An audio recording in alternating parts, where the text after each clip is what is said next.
protokol jaringan itu dari teman-teman ada yang udah belajar belum mengenai protokol jaringan? Mungkin ada yang bisa bantu jawab.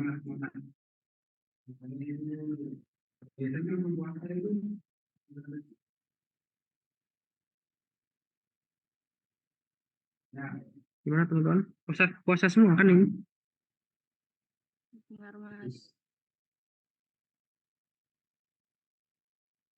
Gimana?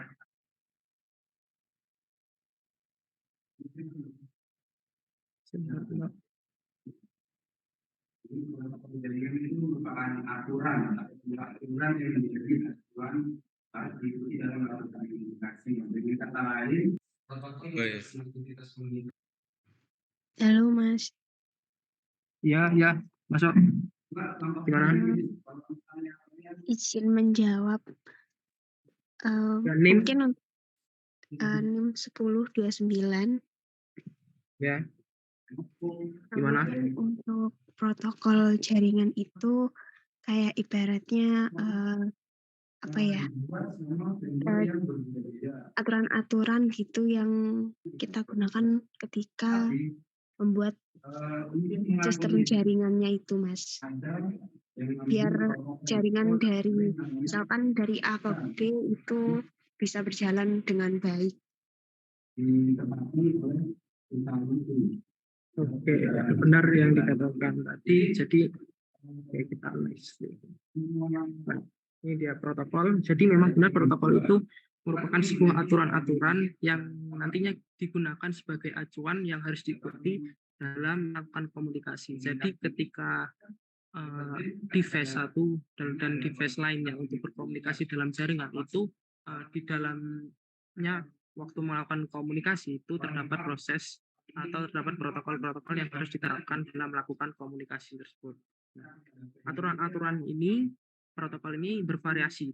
Jadi tergantung protokol apa yang nantinya itu digunakan. Nah, di sini umumnya protokol jaringan itu digunakan untuk mengatur beberapa hal dalam jaringan. Nah, di sini ada 5 macam, yaitu protokol jaringan itu digunakan untuk pertama message encoding, dan kedua message formatting dan encapsulation, ketiga ada message size dan message timing, dan terakhir message delivery option. Nah, ini dia. Tadi message encoding. Ada yang tahu apa itu encoding?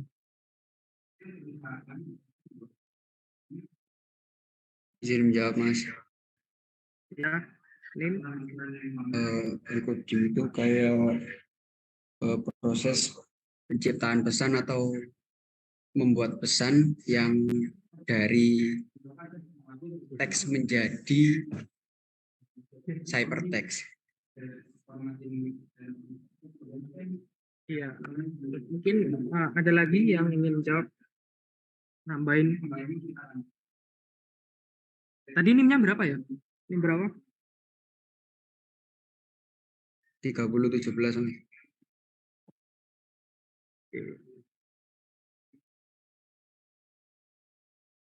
Oke, udah. Mungkin kita lanjut. Jadi biar encoding itu lebih tepatnya itu proses kalau secara umum encoding itu memang proses mengubah suatu informasi menjadi bentuk lain yang dapat dimengerti untuk nantinya ditransmisikan. Nah, sedangkan itu encoding itu ada lawan decoding, di mana decoding ini proses menerjemahkan informasi menjadi bentuk yang sebenarnya, yaitu kalau encoding itu merupakan informasi menjadi bentuk lain, decoding ini yang tadinya dirubah menjadi bentuk lain itu diubah lagi ke informasi yang sebenarnya. Jadi gitu. Nah, di dalam jaringan itu ada prosesnya.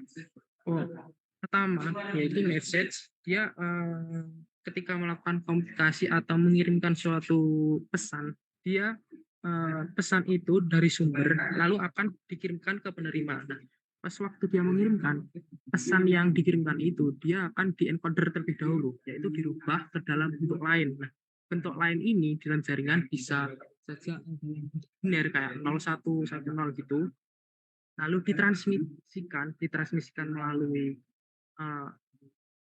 kabel gitu. Terus nantinya setelah ditransmisikan dia akan diterima oleh receiver. Nah, ketika diterima bentuk tadi itu akan decoder kembali ke bentuk asalnya. Jadi gitu.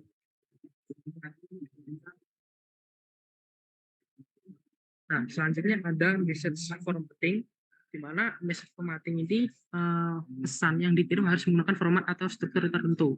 Nah, format pesan tergantung pada jenis pesan dan saluran yang digunakan untuk menyampaikan pesan tersebut. Jadi di dalam sebuah aplikasi jaringan itu ketika kita mengirimkan sebuah data ataupun pesan itu ada format tertentu di dalam pesan tersebut. Misal nih, kalau di dunia nyata itu kalau kita kan ketika mengirimkan sebuah pesan melalui pos, kita kan pesannya misal melalui surat. Di situ di surat tersebut itu harus ada identitas nama pengirimnya siapa, tujuannya kemana, ya di mana, gitu kan.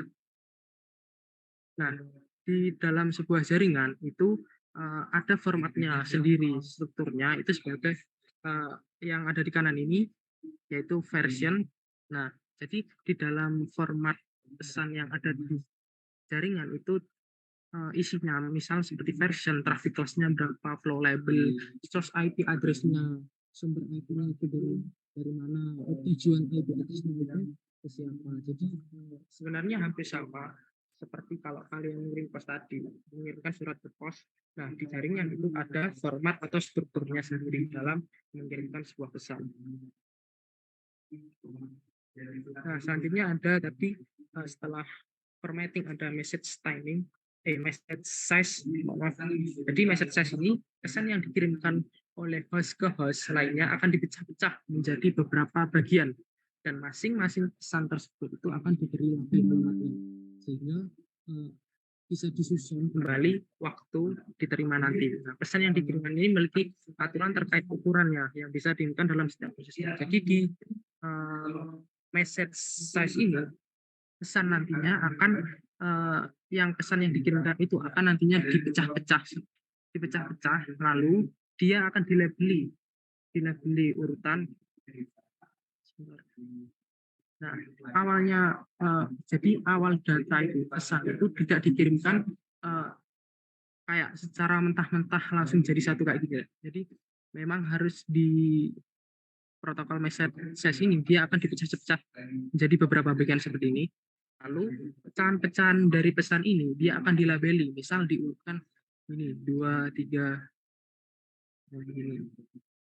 Nah, dia nanti setelah dipecah-pecah gini dia akan dikirimkan, lalu ketika pesan-pesan ini yang dipecah-pecah itu sudah diterima lagi, maka dia akan disusun kembali seperti semula.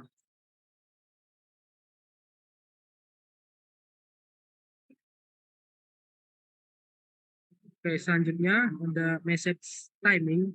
Jadi message timing ini terdiri dari 3 poin. Yang pertama flow control.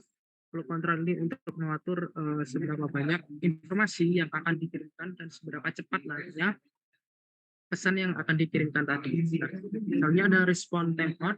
Respon tempat ini digunakan untuk menentukan berapa lama host itu menunggu dan tindakan yang akan dilakukan jika tidak ada respon dari yang dituju. Jadi protokol ini message timing di bagian respon tempat itu ketika dia akan menangani ketika ada pengiriman suatu pesan respon tempat ini itu pesan tersebut tindakan apa yang nantinya jika tidak ada respon dari yang dituju tersebut. Ketiga, yaitu ada access method, di mana access method ini merupakan sebuah mekanisme yang digunakan host untuk mengetahui kapan mulai untuk mengirimkan pesannya dan bagaimana merespon saat terjadinya tabrakan komunikasi dan collision. Nah, ini ada pengiriman pesan, jadi message delivery option. Jadi di message delivery option ini terdapat 3 macam juga. Recording in progress. Jadi di message delivery option ini terdapat 3 cara pengiriman pesan, di mana yang pertama itu pengiriman pesan unicast, kedua multicast, dan ketiga itu ada broadcast. Nah, seperti yang kalian ketahui di gambar sini, unicast itu proses pengiriman pesan komunikasi satu lawan satu. Jadi di sini unicast itu akan mengirimkan pesan atau data itu ke satu lawan satu. Jadi data dari sumber langsung ditujukan ke dia akan dikirimkan langsung ke satu device. Nah, namun di multicast dia itu mengirimkan pesan satu ke banyak, tapi banyak ini tidak semuanya dia menerima pesan tersebut. Misal nih di source ini dia mengirimkan pesan sini. Nah, tapi yang diterima device yang menerima itu terkadang hanya 2, hanya 3 gitu, tapi tidak semuanya itu menerima pesan tersebut. Nah, kalau yang menerima pesan ke semuanya itu dinamakan broadcast, pengiriman pesan broadcast. Jadi broadcast dari satu itu dikirimkan ke semua device. Sampai di sini ada yang ditanyakan apa?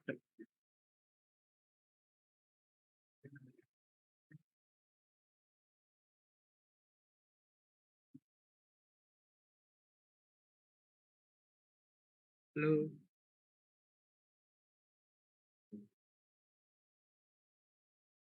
Oke, kita lanjut dulu aja ya. Oke. Berikutnya ada fungsi protokol. Jadi protokol ini di dalam jaringan itu protokol tidak semena-mena itu ada. Jadi protokol ini dibuat pasti ada fungsinya. Fungsi dari protokol itu yang pertama ada addressing, lalu kedua ada reliability, ada flow control, sequencing, error detection, dan application interface. Di mana setiap protokol ini fungsi-fungsi ini itu ada maksudnya sendiri. Jadi di addressing, di fungsi addressing ini dia akan mengidentifikasi pengirim dan penerima. Jadi pengirim dan penerima suatu pesan admin data itu dia diidentifikasi. Lalu ada reliability, yaitu memberikan jaminan pengiriman. Dia akan diberikan, jadi pas itu waktu mengirimkan sebuah data atau pesan, dia akan diberikan jaminan pengiriman.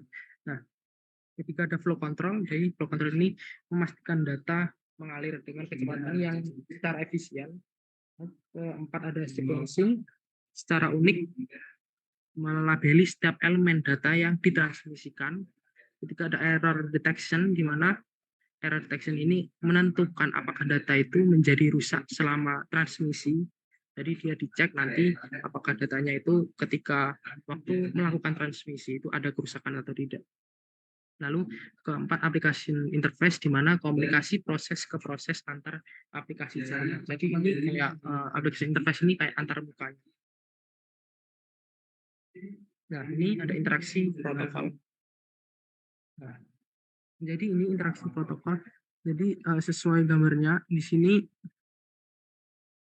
dari PC, dia device laptop, dia akan mengirimkan pesan ke server, di mana pesan tersebut itu mengandung beberapa protokol. Yang pertama itu ada Ethernet, IP, TCP, HTTP. Jadi kalau nggak salah ini yang dipakai untuk gambar ini yaitu protokol TCP. Jadi dia di dalam pesan tersebut terdapat empat elemen. Yang pertama Ethernet. Jadi pesan tersebut itu di dalam Ethernet itu Ethernetnya itu sebagai media transmisi untuk mengirimkan datanya pada jaringan. Sedangkan IP pada pesan tersebut itu menyampaikan pesan secara global dari pengirim ke penerimanya.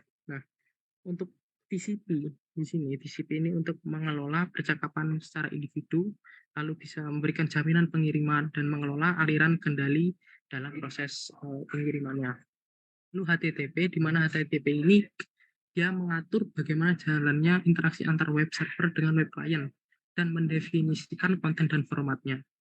Jadi itu interaksi yang digunakan di dalam jaringan. Jadi dalam interaksi ini itu kan PC itu pas waktu mengirimkan data ke server itu disebut dengan namanya encapsulation. Nah, encapsulasi ini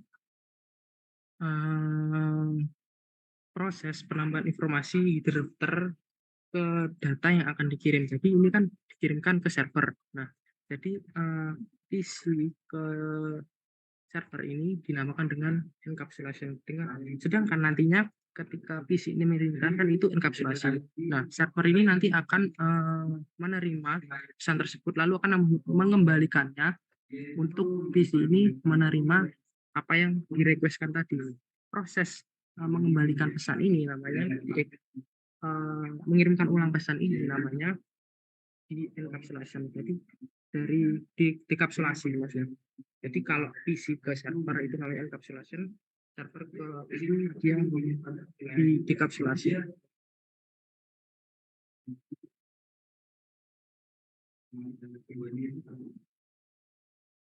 Nah, oke, biasanya protokol jaringan yang sering kita ketahui itu adalah TCP/IP dan masih layar. Sebenarnya masih banyak protokol jaringan, tapi yang memang sering kita ketahui itu adalah TCP/IP dan masih layar. Mungkin dari teman-teman ada yang tahu nggak TCP/IP itu seperti apa, masih layar seperti apa? Mungkin dari teman-teman ingin jawab.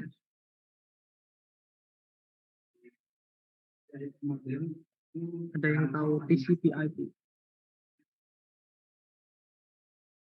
Dan saling sama itu dijadikan satu dalam network. Jadi aplikasi ini Nggak ada yang mau jawab.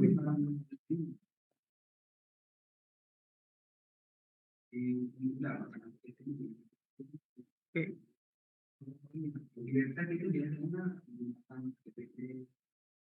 Oke, mungkin lanjut dulu. Jadi di protokol jaringan itu yang kita bahas nanti di sini protokolnya yaitu TCP dan OSI layar. Nah, ini dia perbedaan dari OSI layar dan TCP layar, di mana OSI layar ini dia mempunyai tahapan atau layar yaitu sebanyak 7 layar dan TCP itu hanya terdapat 4 layar. Nah, OSI layar ini terdiri dari physical, data link, network, transport, session, presentation, dan application. Sedangkan TCP itu hanya menggunakan 4 layar, yaitu network, access, internet, transport, dan aplikasi. Namun sebenarnya seimbang antara OSI dengan TCP, namun di TCP/IP ini network access itu merangkap 2 layar dari OSI, yaitu data link dan physical. Dan untuk protokol switch-nya itu antara lain ada Ethernet, WLAN, SONET, SDH. Nah, sedangkan network di OSI itu sama seperti halnya di TCP, dia satu layar, yaitu kalau di OSI network, kalau di TCP itu internet.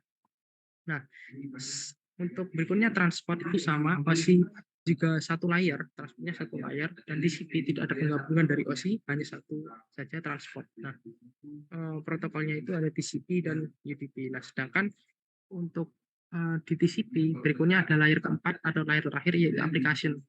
Application ini kalau di OSI dia sebenarnya di OSI ini harus ada layar lagi session dan presentation, tapi kalau di TCP itu dia tidak ada, dia langsung ke application. Nah, perbedaannya yaitu kalau di TCP hanya 4 layar saja proses dalam pengiriman datanya melalui 4 layar ini, lalu kalau OSI itu masih melewati 7 layar. Nah, ini dia. Jadi OSI layar ini sebuah model referensi atau framework yang digunakan untuk menggambarkan bagaimana komunikasi antar jaringan komputer itu terjadi. Nah, dan model OSI ini itu 7 layar yaitu fisikal. Mungkin dari bawah terlebih dahulu kita di fisikal. Fisikal ini layar fisikal itu bertanggung jawab untuk mentransmisikan data dalam bentuk bit stream. Di mana dia ini mengirimkan lapisan ini nanti akan bertanggung jawab untuk mengirimkan bit data dari satu node ke node lainnya melalui media transmisi seperti kabel atau gelombang elektromagnetik. Nah, jadi lapisan fisik ini nantinya itu menentukan sinyal fisik yang akan digunakan untuk mengirimkan datanya dan bagaimana nanti data itu akan dikirimkan melalui media transmisi. Jadi data itu masih dalam posisi media transmisi kalau di layar fisikal. Nah, lalu kedua yaitu ada data link. Data link layer ini memberikan jalur komunikasi dalam jaringan yang sama. Nah, lapisan ini nanti akan memastikan bahwa data itu terkirim secara akurat dari satu node ke node lainnya dalam satu segmen jaringan.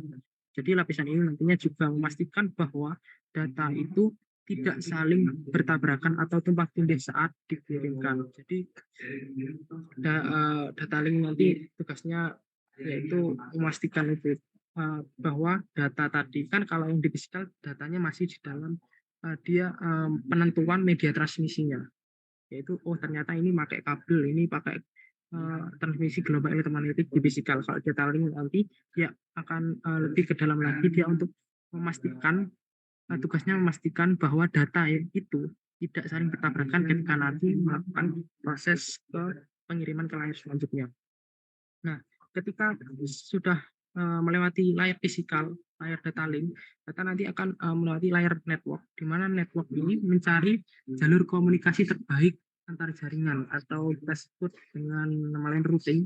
Jadi nantinya network ini akan menyalurkan data kiriman dari perangkat sumber dengan cara membaginya dalam paket-paket kecil, lalu menyusunnya kembali ketika telah sampai pada perangkat penerima. Jadi di network ini nanti dia akan mencari nih jalur komunikasi mana atau jalur jaringan mana yang nantinya akan dikirimkan. Jadi nantinya network ini yang akan menentukan, oh ternyata pesan ini akan dikirimkan di sini. Jadi network yang akan mengatur alur dari jaringan itu, alur untuk mengirimkan pesan itu. Lalu ketika network ini sudah melakukan pengalamatan atau penentuan jalur komunikasi, dia akan dikirimkan, lalu dia akan lanjut ke layar transport, di mana layar transport ini layar keempat, dia ini mengendalikan alur komunikasi antara dua perangkat yang kecepatannya internetnya itu berbeda agar dapat saling mengoptimalkan. Nah, juga memastikan data tersampaikan secara lengkap dan meminta kiriman ulang jika mengalami kegagalan pesan. Nah, di transport ini nantinya lapisan ini itu memastikan bahwa itu data itu memang benar-benar terkirim secara efektif dan efisien antara node pengirim dan penerimanya.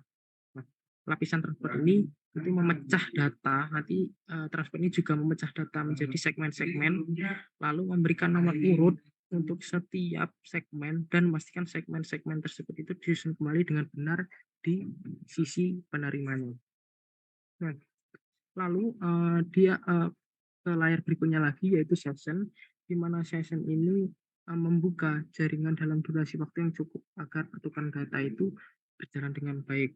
Jadi di mana lapisan ini itu memungkinkan dua aplikasi untuk berkomunikasi melalui jaringan. Nah, lapisan ini itu nantinya akan membentuk, memelihara dan memutuskan sesi antara aplikasi pengirim dan penerima. Jadi layar ini nantinya akan menutup jalannya pengiriman dan membuka jalannya pengiriman tadi antara pengiriman pesan antara pengirim dan penerimanya. Jadi yang memelihara suatu jalannya komunikasi jaringan nanti entah itu memutuskan sesi pengirimannya atau gimana itu di layar session. Lalu ketika layar session ini sudah lolos, dia akan ke presentation, di mana di presentasi ini dia akan mempersiapkan data agar bisa digunakan dengan program tertentu. Atau dengan kata lain, dia akan mempresentasikan data agar program tersebut dapat menyerap, mengakses, dan menggunakannya. Mungkin dari definisi lain itu lapisan ini itu bertanggung jawab untuk mengambil data ke dalam format yang dapat diterima oleh aplikasi penerimanya. Nah, misal untuk format-formatnya seperti misal kayak JPEG, kayak PNG, jadi di presentation ini dia akan menerima atau mengatur data dalam format yang dapat diterima oleh aplikasi dari penerimanya nanti. Di lapisan presentasi ini juga mengenkripsi data maupun deskripsi data jika nantinya itu dibutuhkan. Nah, sedangkan layer paling atas sendiri itu application, di mana aplikasi ini merupakan penghubung antar perangkat dan sistem komunikasi, yaitu kata lainnya itu lapisan teratas dalam mode OSI ini ibaratkan adalah user interface-nya lah.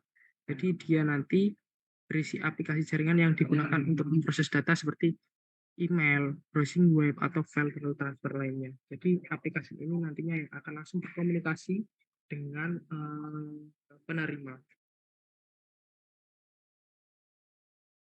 Nah, ini untuk TCP yaitu ada 4 layer, hanya 4 layer. Di sini sama aja sebenarnya sama OSI, cuman bedanya di sini hanya 4 layer. Yang pertama, network access ini seperti halnya yang ada di OSI, yaitu proses physical layer dengan data link layer. Namun di sini TCP jadi satu network access, di mana network access ini bagian yang melakukan interaksi dengan perangkat secara langsung, hardware, atau dalam hal ini adalah komputer yang memiliki peran penting untuk mendukung proses transmisi data yang berbentuk sinyal tadi. Lalu ada internet. Internet ini seperti tadi network di OSI layer. Jadi layer ini bertujuan untuk memecah data yang akan dikirim sesuai ukuran media yang akan dilaluinya. Pecahan data ini tersebut kemudian dienkapsulasi hingga akhirnya dikirimkan ke alamat tujuan berdasarkan IP address dan jalur paketnya masing-masing. Transport, lalu ada layer transport di TCP. Layer ini juga berfungsi untuk memastikan setiap komunikasi dengan jaringan itu berjalan lancar, sama halnya yang seperti di OSI layer. Lalu setelah ditransport, ya ini langsung ke application kalau di TCP. Kan kalau di OSI kan tadi habis transport masih ada session, lalu ada presentation, lalu ke aplikasi. Tapi kalau di TCP dari transport langsung ke aplikasi, di mana aplikasi ini juga sama pada ini protokol kontak dengan pengguna komputer seperti halnya di aplikasi OSI, aplikasi OSI layer, dia langsung berinteraksi dengan pengguna komputer secara langsung. Jadi aplikasi ini digunakan pengguna akan mempengaruhi jenis protokol itu tadi mengenai protokol dan model. Mungkin dari sini yang ditanyakan sebelum kita lanjut ke materi pengkabulan.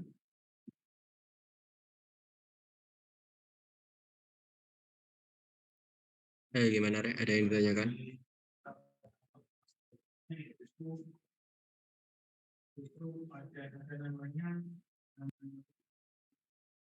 Saya izin bertanya. Ya. Itu kalau dalam misalnya salah satunya hilang, misalnya transportnya hilang, gitu, nggak berfungsi, itu berarti nanti langsung flownya error. Gimana? Soalnya agak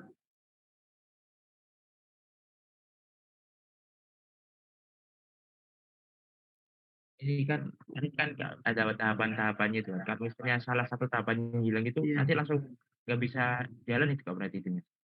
Nah, Model jadi TCP-nya. oh gini. Jadi dalam pengiriman pesan itu memang sebenarnya kalau tahapan ini sampai hilang itu data itu kayak kan yang namanya protokol itu kan aturan kan. Aturan itu harus dipenuhi dalam kita mengirimkan satu pesan melalui jaringan komunikasi. Nah, kalau sampai ketika kita mengirimkan pesan lalu tahapan ini hilang, ya kemungkinan data tersebut itu kayak tidak ada keamanannya. Jadi data itu kayak tidak terjamin lah keamanannya. Jadi karena aturan ini nantinya, dengan aturan ini sebuah pesan nanti digunakan untuk agar suatu keamanan itu, suatu pesan yang dikirimkan itu memiliki keamanan. Kurang lebih itu. Nah, tapi sebenarnya kalau tahapan ini hilang, nggak bisa dipastikan hilang sih. Karena pesan yang kita kirimkan itu memang harus wajib melalui beberapa tahapan ini, tahapan layer-layer. Mungkin Fadil mau menambahkan? Kita kasih tambahan ya. Jadi emang apa ya, tahapan OSI layer kan itu namanya aturan ya. Jadi kalau bisa itu semuanya itu kayak terpenuhi gitu loh. Jadi kalau nggak terpenuhi, soalnya networknya itu nggak jalan ya. Berarti kan kalian nggak bisa transferring data antara host satu ke host lainnya, kan? Sebegitu pula ke layer-layer yang lain. Jadi nggak bisa gitu. NIM-nya tadi berapa? Baik. 3015.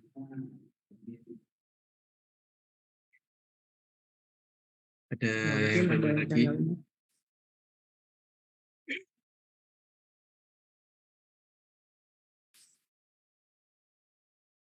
Kayak aku tak kasih tambahan soal oscillator. Coba munduran slide-nya. Masuk ke oscillator. Ini.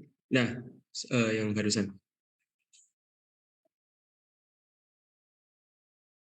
Nah, ini. Jadi ini kan ada beberapa tahap ya, ada beberapa lapis kan ya soal oscillator. Nah, di sini physical layer sama data link layer itu kalau diibaratkan itu kayak perangkatnya gitu loh, Rek. Perangkatnya itu apa? Seperti Ethernet, WLAN, SONET, SHD. Perangkat dari networknya. Kalau network itu konfigurasi ataupun sistem manajemennya pada sebuah router. Letaknya itu di mana sih? Penggunaan IP, ICMP, dan lain-lain. Itu untuk networknya. Maksudnya network itu nanti kayak pengarahan ke routing, jadi kayak proses routing kan tadi ada ya menyangkut soal proses routing. Karena kan setiap IP itu kan beda-beda. Contohnya IP dari laptopku sama laptop kalian itu kan pasti beda. Nah, itu nanti tugasnya pada network, pada sistem oscillator. Nah, lalu transport. Transport itu kayak perizinan, TCP, UDP. Itu kayak portnya gitu loh. Jadi sebelum masuk ke atasnya lagi, kayak lebih menjurus ke HTTP ataupun DNS, itu kayak ada namanya protokol TCP dan juga UDP untuk pengarahan ke ke portnya. Mungkin ada yang tahu soal kepanjangan dari UDP. Tadi TCP kan sudah. UDP itu apa? Panjangannya itu apa? Mungkin ada yang tahu.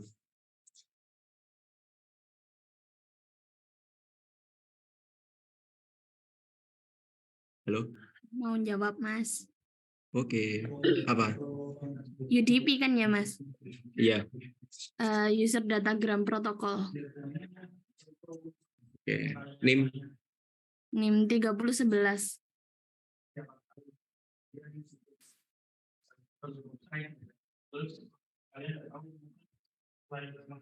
Nah, nanti itu kayak transport itu prosesnya itu kayak di ujung dari proses seperti di switch-nya gitu loh. Jadi pengaturannya itu di situ. Lalu masuk ke HTTP, HTTPS, DHCP, FTP ke port. Jadi perizinan portnya. Nah, itu masuk ke application layer. Jadi memang jadi pertanyaan dari yang awal tadi, kenapa kalau salah satunya itu nggak lengkap, dia itu nggak bisa, tidak bisa melakukan transferring data, tidak bisa melakukan pertukaran data antara satu host ke host yang lainnya. Oke, aman? Ada yang tanya lagi? Mau tanya, Mas. Oke. Kalau penggunaan TCP sama oscillator itu kan sama-sama standar komunikasi ya. Kalau untuk penggunaannya gimana, Mas?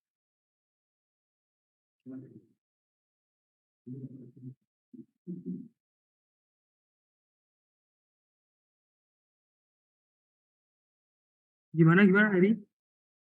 Sorry. Kan TCP sama oscillator oscillator itu kan sebagai standar komunikasi kan ya, Mas. Kalau untuk penggunaannya itu perbedaannya di mana? Yang ini yang di layernya ini Mas, di pembagian layernya itu perbedaannya itu.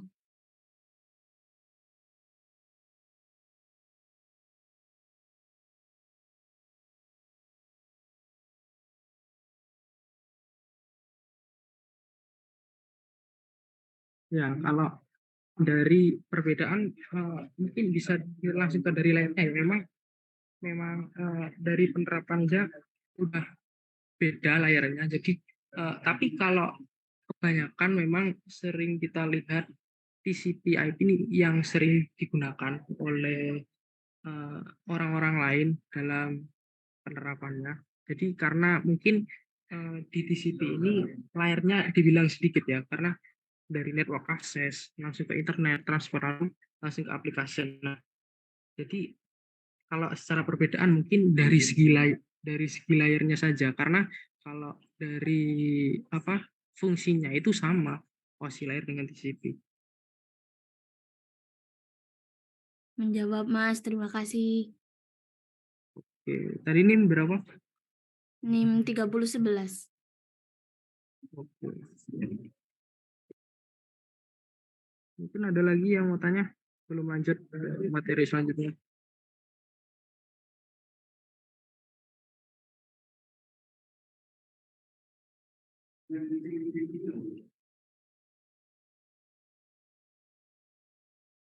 Gimana?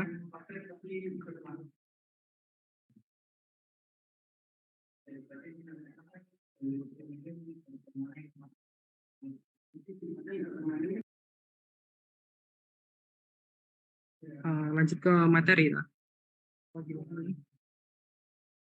Udah ada yang belum jelas atau benar, mungkin bisa ditanyakan sebelum tak lanjut lagi.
Gimana teman-teman?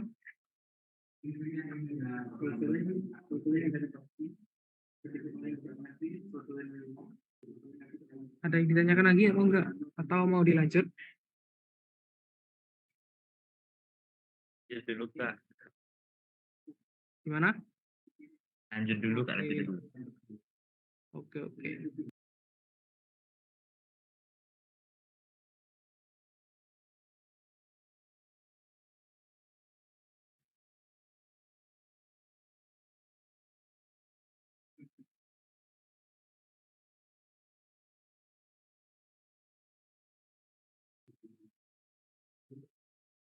Yang kita akan pelajari adalah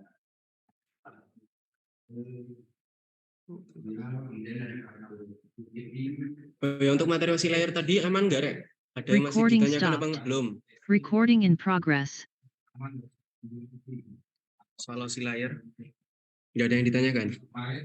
Sebelum masuk ke pengkabelan? Lanjut dulu katanya dia. Oke. Jadi kita masuk ke pengkabelan ya. Pengkabelan jaringan. Mungkin bisa di next slide.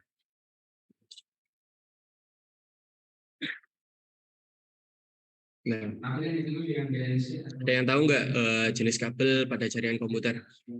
Itu apa aja? Loh? Ini yang paling tengah ini merupakan sisi yang punya Izin menjawab. Oke. Apa? Dari kabel jaringan komputer itu ada kabel koaksial, ada kabel STP atau shielded pair, ada UTP atau unshielded twisted pair, dan ada kabel fiber optik atau serat optik. Oke. NIM? 1051. Oke, terima kasih. Jadi ya benar. Di next slide. Nah, benar. Jadi di pengkabelan itu ada 4 macam kabel. Yang pertama itu ada kabel koaksial, UTP, STP, dan juga kabel fiber optik. Jadi untuk kabel koaksial itu ya, bisa di next slide dulu. Nah, ini adalah kabel koaksial bentuknya ya. Jadi untuk runtutan dari kabel koaksial ini ada beberapa macam dari bentuk kabelnya. Yang pertama itu yang paling ujung itu adalah center konduktor, jadi kayak seperti kawat. Nah, setelah itu ada pelindungnya itu dieelektrik. Nah, setelah itu ada aluminium foil. Nah, lalu diselimuti lagi oleh aluminium braided dan juga jack jacket. Nah, kabel koaksial ini yang lebih dikenal dengan kabel BNC atau Bayonet Knower Connector, terdiri dari beberapa kabel yang disambungi oleh 2 tingkat isolasi. Satu, intinya digunakan untuk transferring data. Isolator untuk melindungi data inti, untuk melindungi intinya, yaitu center conductor. Lalu itu ada bonnet, aluminium foil. Nah, itu digunakan untuk melindungi inti dari infeksi intervensi luar. Lalu aluminium bayonet plane. Nah, ini digunakan untuk pelindung dari gelombang elektromagnetik. Nah, untuk jackpot itu melindungi bagian luar dari kabel. Jadi agar tidak tersengat listrik ataupun pembiasan. Bisa di next. Karakteristik dari kabel koaksial ini itu ada 4 macam. Yang pertama, untuk kecepatannya itu rentannya sekitar 10 sampai 100 Mbps. Jadi bisa mengangkut data dengan berkecepatan 10 sampai 100 Mbps. Lalu biaya rata-ratanya sangat murah. Lalu media dan ukuran konektornya medium.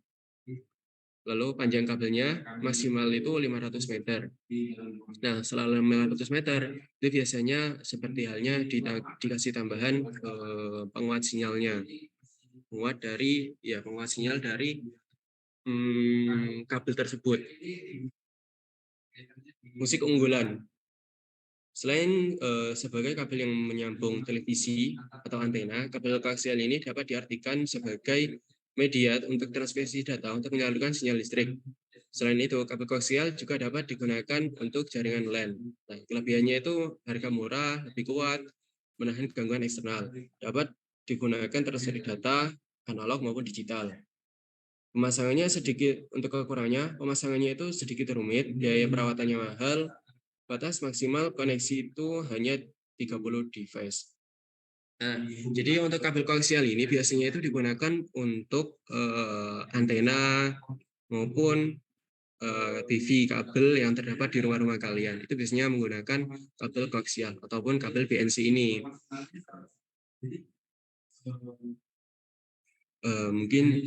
Untuk penerapannya pada sebuah jaringan komputer itu biasanya digunakan di dalam topologi bus.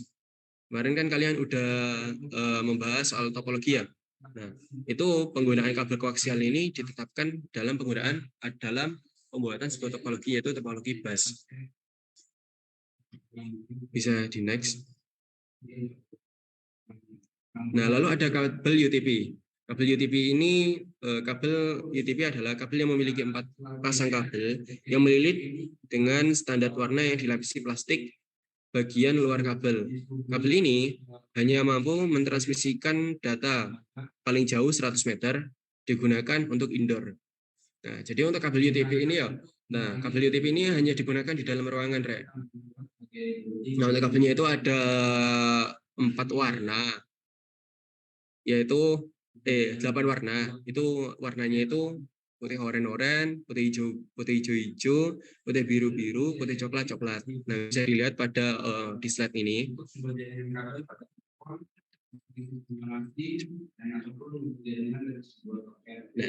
Nah, untuk penggunaannya itu diletakkan di indoor. Contohnya di dalam laboratorium, di dalam rumah, pokoknya di dalam ruangan lah, di dalam kelas seperti itu. Nah, untuk fungsi kegunaannya, kabel UTP ini dimanfaatkan untuk sebuah jaringan LAN atau local area network. pada suatu komputer yang mempunyai tugas berupa sebagai alat penghubung antara satu komputer dengan komputer lain. Kelebihan dari kabel UTP ini, itu instalasi lebih mudah, harga lebih terjangkau, diameternya yang ramping, mudah digunakan saat di-crimping. Untuk kekurangannya, memiliki keterbatasan, yaitu hanya berkapasitas 100 meter, tidak mampu mencegah gangguan dari luar, sebabnya kabel itu lentur. Nah, jadi kabel UTP ini ya seperti tak sebutkan tadi, itu digunakan di dalam ruangan. Nah, itu kayak pembuatan sebuah topologi, kayak apa ya, ring, bisa diimplementasikan ke dalam topologi ring, topologi mesh, itu juga bisa. Kalau emang dalam satu ruangan itu, atau indoor, itu lebih cocok, ya pakai kabel UTP ini juga cocok. Kalau kapasitasnya itu 100 meter. Nah, kalau kalian sudah maksimal atau mencapai 100 meter, itu biasanya kalau lebih dari 100 meter itu data yang dikirimkan itu tidak lengkap gitu loh. Jadi datanya itu apa ya, nggak stabil gitu loh. Kalau lebih dari 100 meter. Nah, untuk bentuk kabelnya itu di dalamnya itu menggunakan bentuk aluminium.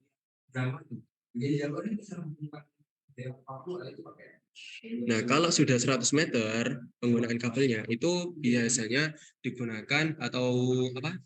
Dikasih perangkat tambahan yaitu sebagai penguat sinyalnya. Jadi kalau kalian mau lebih dari 100 meter, contoh 200 meter, ya berarti kalian harus nambah satu alat lagi untuk penguat sinyal dari kalau kalian menggunakan kabel UTP ini. Mungkin di next slide.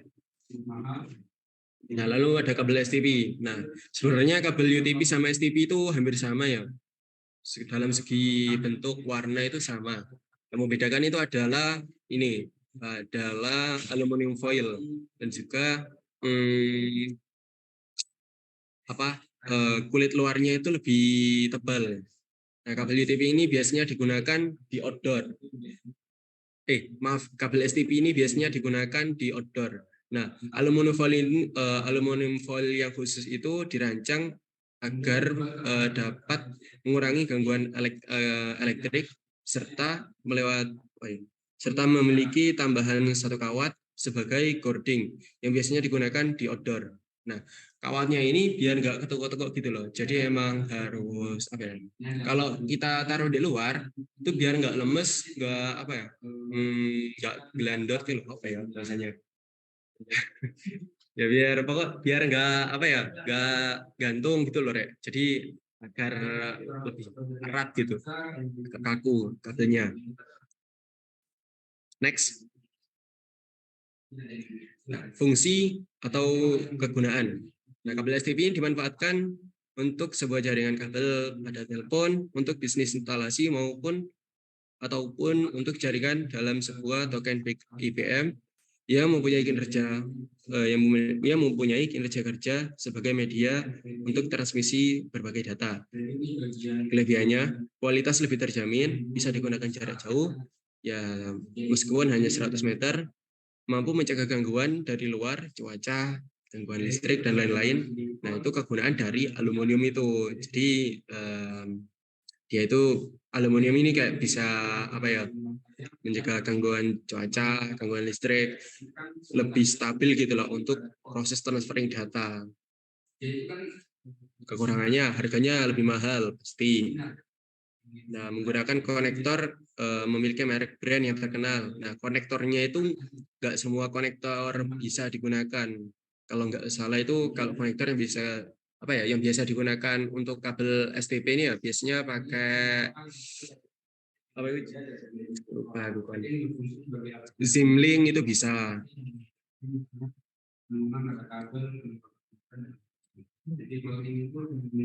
Terus next. Lalu kabel fiber optik. Nah, jenis kabel ini terbuat dari sel kaca atau plastik halus yang dapat mentransmisikan sinyal dari suatu tempat ke tempat lain.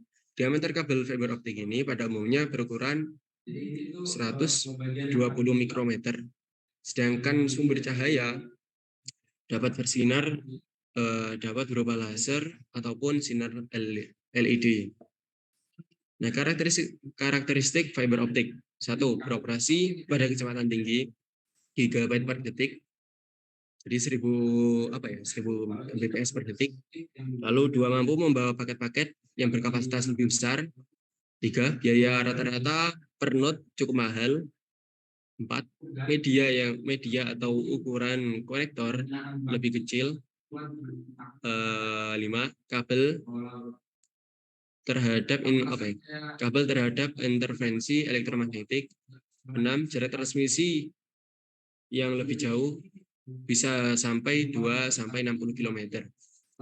Jadi memang kabel fiber optik itu namanya saja cahaya ya, proses transferring datanya. Jadi sangat cepat.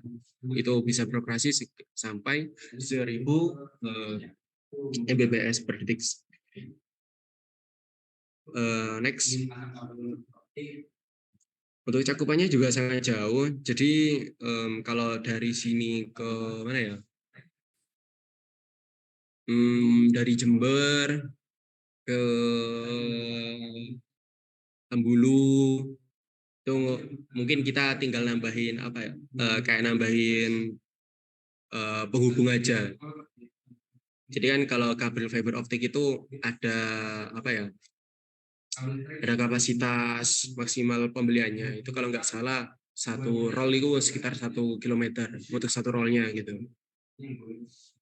Jadi kalau mau lebih dari 1 km ya tinggal nyambungin aja. 1 km disambung, lalu 1 km lagi, sambung lagi, lalu sambung lagi. Seperti itu. Next. Nah, untuk strukturnya itu jadi fiber optik itu terbagi dari beberapa bagian ya. Yang pertama itu ada core yang bentuk serat seperti kaca itu. Lalu ada clothing. Nah, clothing itu kalau nggak salah bagian pelindung yang menyelimuti serat optiknya. Setelah itu ada coating, itu mantel dari serat optik yang berbeda dari clothing. Jadi dia itu kalau nggak salah ya jadi biar nggak membias lagi, pertama dari cahayanya, setelah itu ada pelindungnya, lalu dilindungi lagi, setelah itu ada strike member.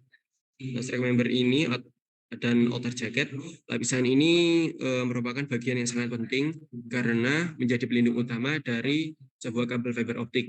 Lapisan strike member dan outer jacket ini adalah bagian terluar dari fiber optik yang melindungi inti dari kabel dari berbagai gangguan fisik secara langsung. Nah, untuk kabel fiber optik ini juga terdapat tambahan lagi ya. Itu kalau nggak salah ada satu kawat sebagai penguat. Jadi kalau karakteristik fiber optik itu kalau dia ditekuk, dia itu pecah seratnya. Nah, kalau seratnya itu pecah, maka data yang dikirimkan itu nanti akan berantakan. Jadi enggak semua datanya itu bisa terkirim gitu loh. Nah, lalu penggunaan kapasitas bandwidth-nya itu yang seumpamanya itu kalian dapat 100 Mbps seharusnya itu bisa kalian dapat cuma 50 Mbps kalau ada kabel yang pecah. Jadi sangat mengganggu sekali gitu loh kalau ada yang pecah pada kapasnya. Pada serat kacanya. Next. Nah, ini ada bentuk kabelnya ya. Nah, kalau yang di sisi kiri ini biasanya digunakan di bawah laut. Jadi memang tebal. Sangat tebal sekali, banyak sekali pelindungnya. Padahal di dalamnya ya cuma isinya ya cuma serat optik biasa ini satu core. Kalau di sebelah kanan ini yang biasa digunakan di daratan. Contohnya itu kalau nggak salah ya.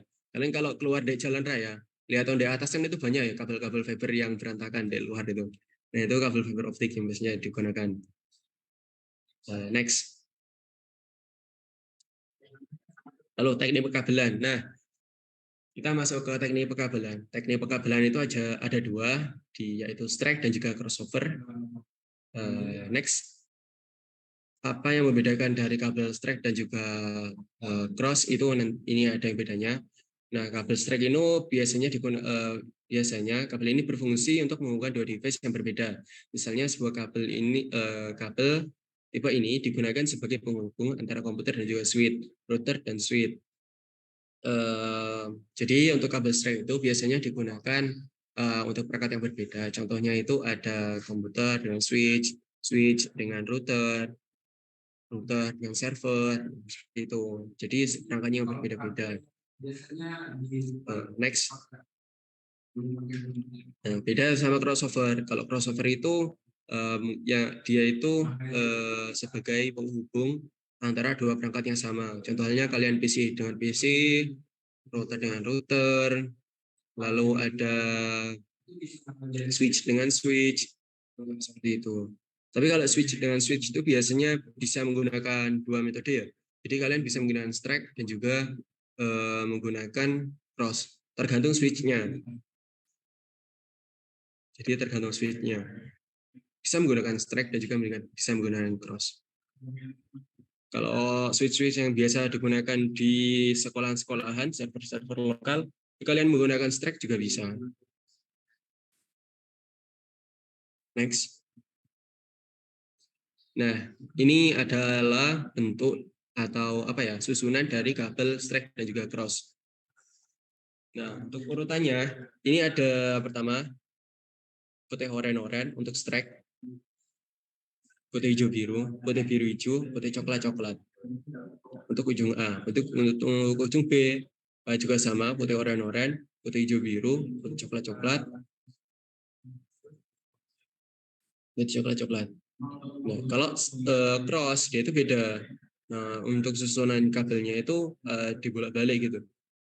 Itu putih oranye, putih hijau biru, putih biru hijau, putih biru hijau, putih coklat.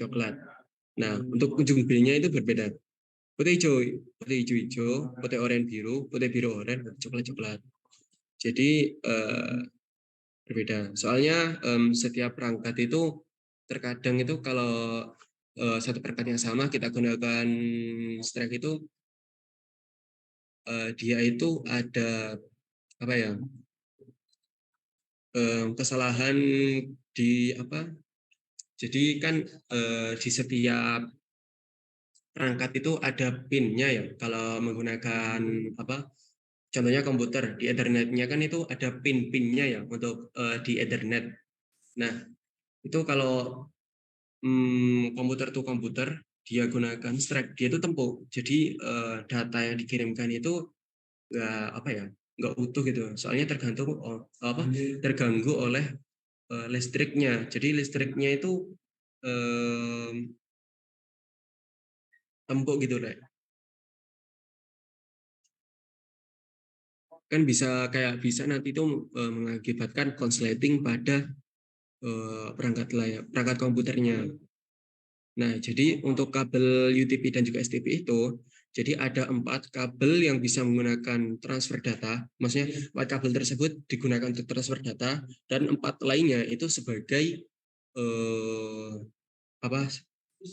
listriknya. Jadi yang 4 untuk transfer data, yang 4 itu digunakan untuk listrik. Next.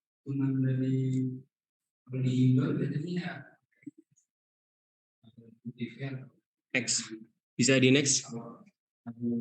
Nah, mungkin ada yang ditanyakan soal pengkabelan tadi. Ya, jaraknya cuma kurang dari 100 meter ya Pak.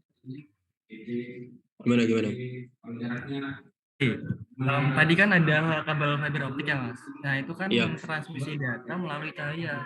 Nah kalau misalnya ada kondisi di mana nggak ada cahayanya gitu Mas, nah itu ada kemungkinan bisa melakukan transmisi data nggak sih Mas? Kan dia itu kalau fiber optik kan itu kalau terhubung entah dengan perangkat kalian, itu dia itu langsung nggak ada cahaya maksudnya. Ini aku sempat searching sih Mas. Gimana? Itu kabel optik itu mentransmisi data melalui cahaya. Mas. Nah, kalau misalnya nggak ada tuh nggak bisa sih Mas katanya. Iya, tapi kan berarti kalau nggak ada cahaya berarti kan perangkatnya nggak terhubung. Benar nggak sih? Antara satu perangkat dengan perangkat lainnya. Jadi nggak terkoneksi. Iya kan?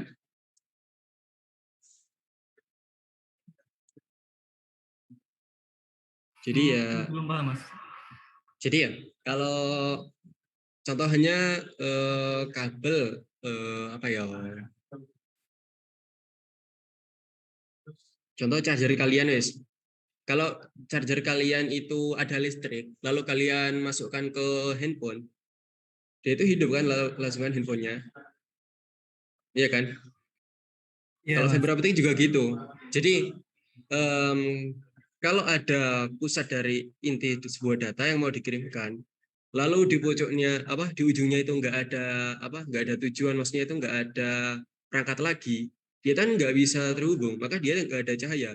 Kalau di ujungnya itu ada perangkat lagi, berarti kan ada terhubung gitu loh antara satu perangkat dengan perangkat lain kan, makanya dia bisa Oh iya. melakukan transfer cahaya. NIM-nya berapa? Sudah jelas apa belum? Gimana Mas? Gimana? Sudah jelas apa belum? Sudah Mas, terima kasih Mas. Oh, NIM berapa? NIM 3043. Ada lagi yang mau ditanyakan?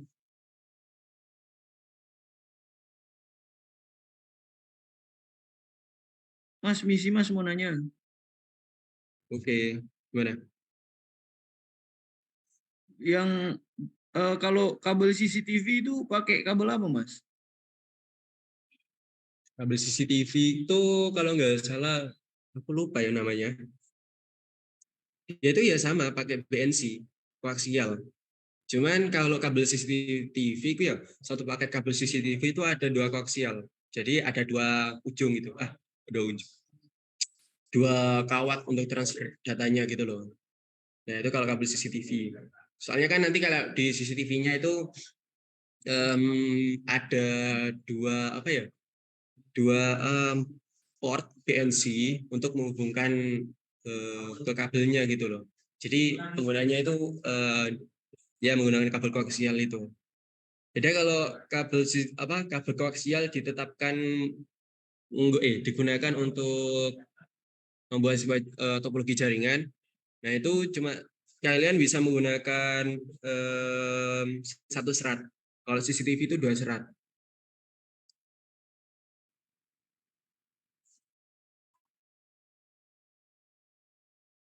Oke, Mas. Makasih. NIM 3052, Mas.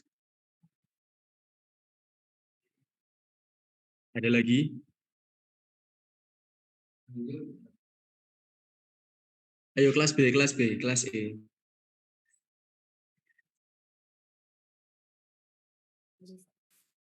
Misi Mas. Oke, gimana? Mau tanya Mas. Iya. Kalau kabel fiber optik ini apa perlu konfigurasi juga ya Mas? Konfigurasi. Nah, jadi kalau konfigurasi itu enggak sih ya. Cuman ada beberapa teknik kalau fiber optik itu teknik untuk menghubungkan.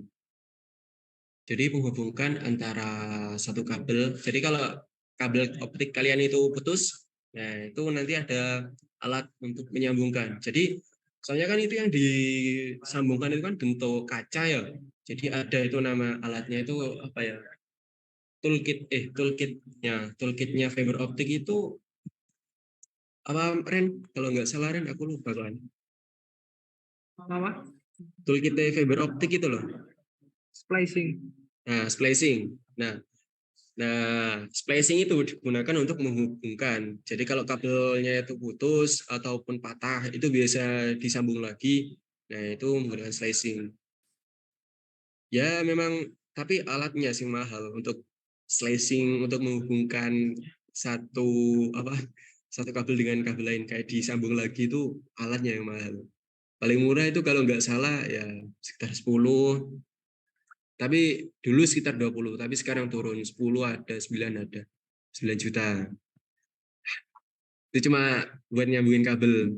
Kalau kalian menggunakan kabel UTP, STP, kalian bisa menggunakan crimping, itu satu set bisa, guys.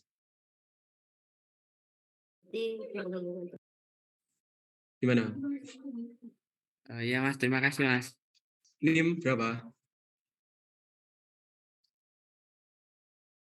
NIM 3028 Mas. 3028. Ada lagi?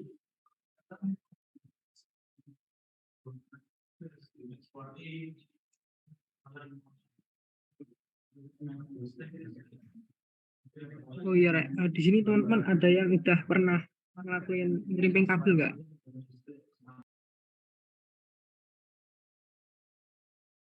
Biasanya dari SMK nih yang kayak udah pernah, tapi udah pernah apa belum yang lain itu? Pernah, Kak. Wih, pernah. Udah pernah. Iya, dulu. Bisa nih. Kalian butuh belajar crimping kabel nggak, Rek? Enaknya gimana? Halo? Tapi ya kalau bisa ya kita lakukan praktikum untuk crimping kabel ya. Nah, jadi kayak sebelum kalian melakukan crimping kabel, kalian harus tahu soal urutan-urutan kabelnya dan juga konektor yang digunakan. Oh ya, kalian udah tahu nggak konektor yang digunakan untuk kabel STP dan juga UDP? Yang tahu? RJ45. Oh, RJ45, betul. Kalau NIM berapa nih? 3013. Oke. Kalau kabel koaksial, konektornya apa?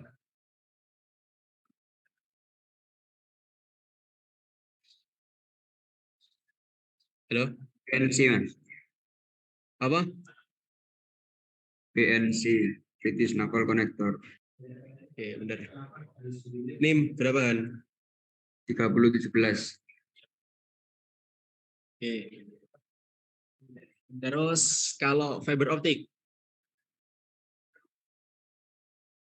konektornya apa?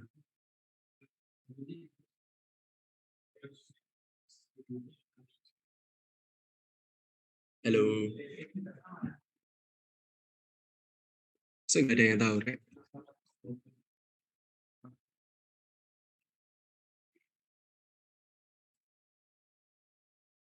FC Apa-apa?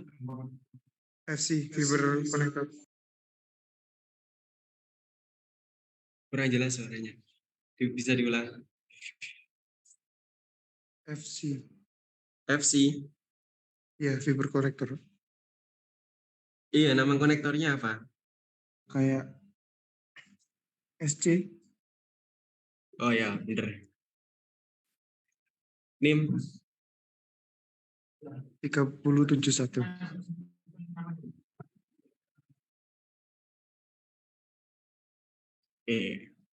Betul. Mungkin dari kalian ada yang ditanyakan Rek, soal pengkabelan, soal kabel.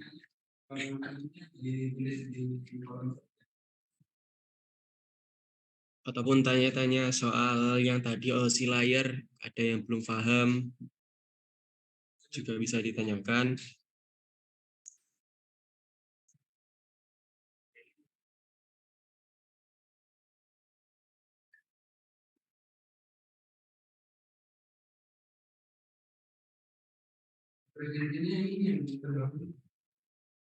Oh iya, Rek. Yang kemarin ngebahas apa ya kalau boleh tahu?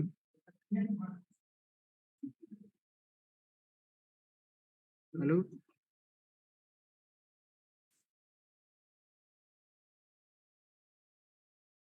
Kok hening semua ini? Halo. Kok pada diam? Kepada dia.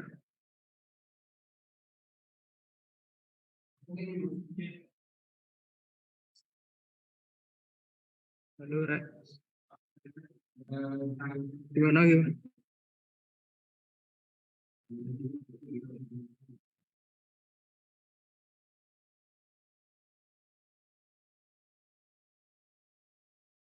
Spill materi yang kemarin. Apa Han? Kemarin materinya apa Han?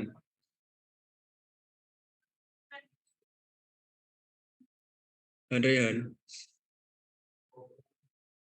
Iya Mas, Kemarin materinya apa? materi apa Mas? TM. TM. TM. Oh kemarin itu presentasi protokol itu sama apa? Binary Oh, binary search. binary system. Oh ya, binary system.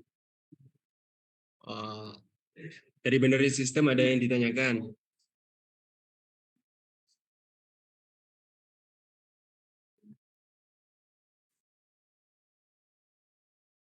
Halo.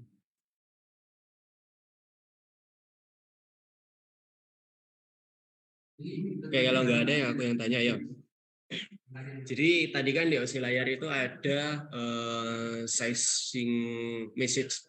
Nah, berarti kan ada kapasitas limited message. Setiap message kan itu dalam proses transfer data kan ada batas minimal dan juga batas maksimalnya ya. Nah,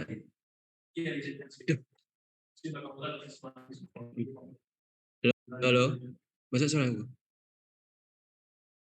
Masuk deh. Ya. Jadi satuan dari transfer data itu apa?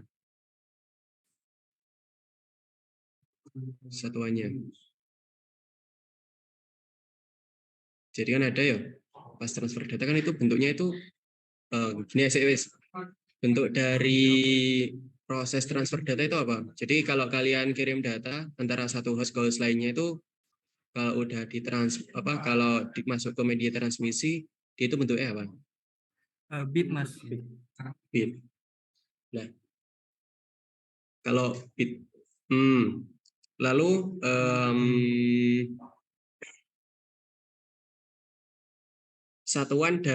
maksudnya itu satuan dari satu paket data yang dapat dikirimkan antara satu komputer ke komputer lainnya itu apa?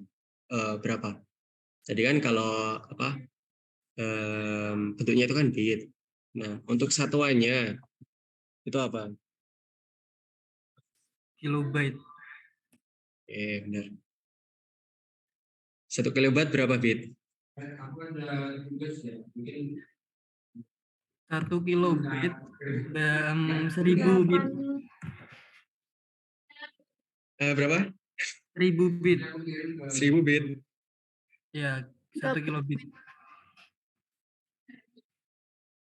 8.000 mas 1 kilobyte berapa? 8 bit. 8.000 Mas. 8.000 Mas. 8.000 Mas. Ya benar. 1 bit berapa oktet?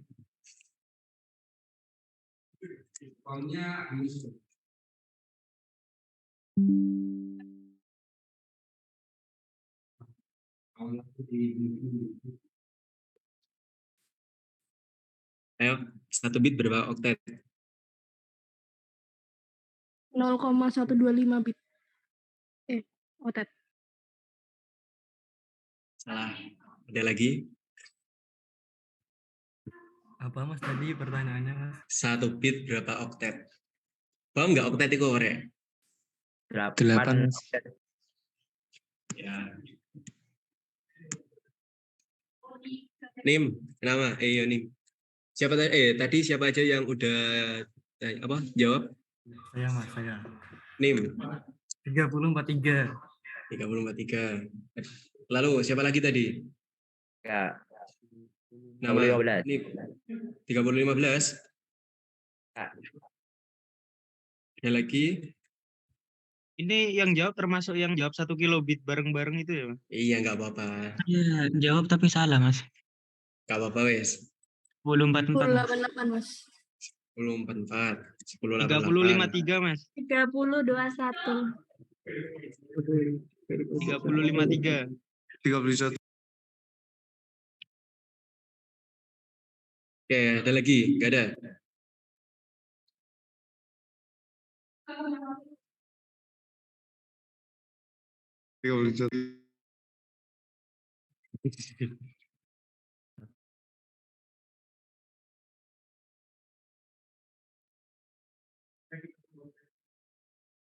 Terus apa lagi ya? Dari kamu ada pertanyaan nggak, Rem? Apa ya? Lanjut dulu aja. Lanjutin dulu aja.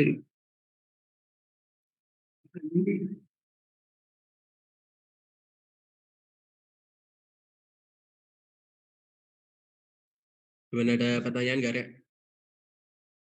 Oh ya, kalian udah paham soal IP nggak? Tadi kan kalian udah disinggung soal TCP IP. Paham soal IP nggak?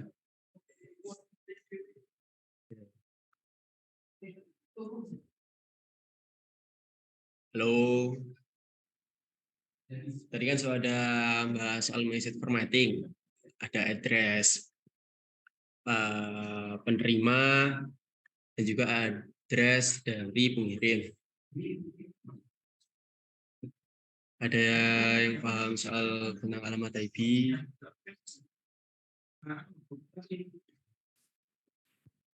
Pengertian dari IP itu kakak. Apa itu IP? IP itu kayak ibaratnya kayak alamat rumah yang fungsinya itu buat sebagai alamat perangkat digital agar pengiriman paket atau data itu sampai ke tujuan yang tepat.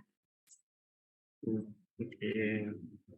NIM 1051. 1051. Aku tanya lagi. Jadi kalau kalian pengiriman data atau paket itu apakah harus satu jaringan atau beda jaringan? Apa harus satu jaringan saja ataupun beda jaringan itu bisa?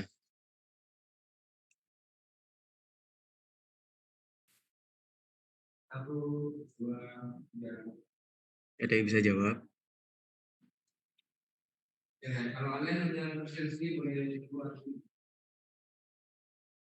Apakah harus? Paham nggak maksudnya satu jaringan dengan beda jaringan? Maksudnya luar dari jaringan.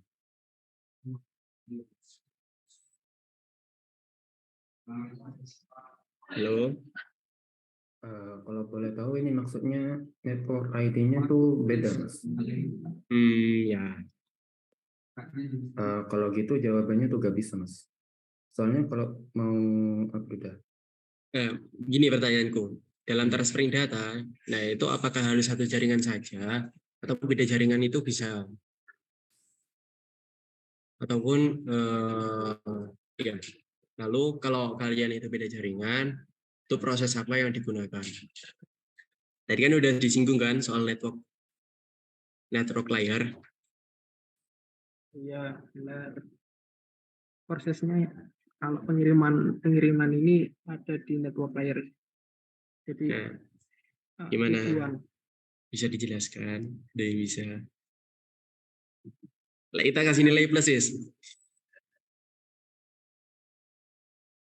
Ya, padahal udah loh tadi. Tadi kan IP. IP kan alamat atau identitas dari sebuah perangkat. Nah, lalu IP itu ada IP pengirim dan juga IP untuk sebagai dia itu penerima atau IP tujuan. Prosesnya kalau IP itu apakah harus sama di dalam satu jaringan ataupun bisa di luar jaringan? Gimana? Ada yang bisa jawab? Kelasku perasaan udah tak kasih tahu toh. Halo, hey, kelas F. Bisa mungkin, Mas. Transfer data kan, Mas? Ya. Kayaknya bisa kan kalau ngirim jaringan itu kalau beda jaringan itu kayak harus ngelewati router publik kayak internet gitu loh. Bisa Sampai sih. ke alamat IP yang benar. Ya. NIM 3053, Mas. Oke, jadi tak perjelas ya. Jadi tadi kan aku ngasih soal apakah bisa dalam satu jaringan aja ataupun beda di luar jaringan itu bisa juga. Nah, jawabannya kalau kalian menggunakan kalian melakukan transferring data satu jaringan itu juga bisa karena dia itu dalam satu scope jaringan. Jadi ada beberapa scope. Jadi kalau IP kalian itu sama, berarti kalian itu satu scope. Nah, satu router, satu perangkat. Nah, contohnya kalau kalian di dalam satu ruangan, itu biasanya itu bisa terjadi itu satu scope jaringan. Kalau kalian keluar dari ruangan tersebut, contohnya dari lab A, itu satu scope jaringan. Kalau kalian pindah ke lab B, kalau kalian mau nyambung ke lab A, jadi nggak bisa.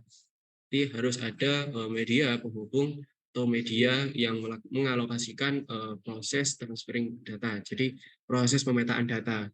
Kalau kalian mau transferring data dari lab A ke lab B. Kalau ke lab B dalam satu jaringan kalau mau melakukan transfer data di satu lab tersebut itu bisa, itu dalam satu scope jaringan. Kalau di luar dari scope itu namanya bisa dikatakan berarti proses atau routing. Jadi memerlukan satu konsep pemetaan, yaitu yang bisa dilakukan oleh routing. Nah, tadi proses tersebut itu terdapat pada network layer. Jadi nggak mungkin kalau kalian browsing internet itu cuma dalam satu jaringan doang. Pastinya IP yang kalian akses pada sebuah halaman website itu pastinya IP publik kan. Jadi ada hal yang menutupi IP kalian bisa menjadi sebuah IP publik juga, agar kalian bisa mengakses sebuah internet. Nah, gitu. Paham nggak, Rek?